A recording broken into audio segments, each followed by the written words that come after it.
At ABC 10, we stand for you. That's why we've been following updates along one road in Stockton. ABC 10's Jordan Tolbert has spent much time down there, made a few trips. What'd you find, Jordan?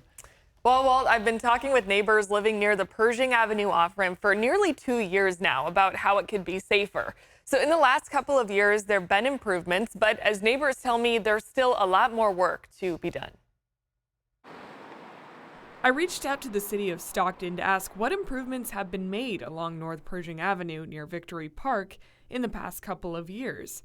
Among those are more 30-mile-per-hour speed limit signs, as well as larger ones, and crosswalk improvements. Dan Richardson, who lives along this road, says there are still problems here. People still speed.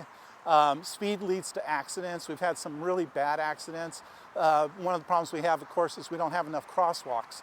There's only crosswalks at the signal lights, which are 8 blocks apart from one another. The city plans to install a hot crossing signal at Pershing and Rose, and construction on that is supposed to start next summer in 2025. This was video from the neighborhood that was shared with me this month, showing a car narrowly missing a pedestrian who's crossing the road. Now, according to Stockton Police, last month they gave out 24 traffic citations for speeding, and there were 6 crashes on Pershing between Harding Way and Fremont Street, and 4 of those had unsafe speed as a main factor. So, being located as close to the freeway as it is, and the speeds that are carried onto North Pershing Avenue, it poses a risk for pedestrians. And Caltrans has met with community members and made improvements to the ramp, like improving pavement markings, one warning of a 30-mile-per-hour zone ahead, and removing a 40-mile-per-hour sign at the start of the ramp. Caltrans' Stockton Channel Viaduct project is also on the horizon.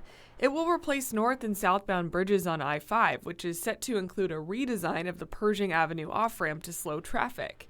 The construction is set to begin in 2026, but construction on the northbound bridge will start in 2030 and finish by 2034, so major improvements to the off-ramp are a few years away. But in the meantime, come off the freeway, forget that you're driving 70, 80 miles an hour on the freeway, and please just slow down. It's a neighborhood. It's a residential neighborhood. It's not an expressway, and it's not for the convenience of people to speed across town. And I did reach out to the city of Stockton, who tells me they traveled to Washington, D.C., advocating for more than $2 million in funding from Senator LaFonza Butler and Congressman Josh Harder to cover design costs to improve traffic and address safety concerns along Pershing between the Calaveras River and Interstate 5. All right, thanks.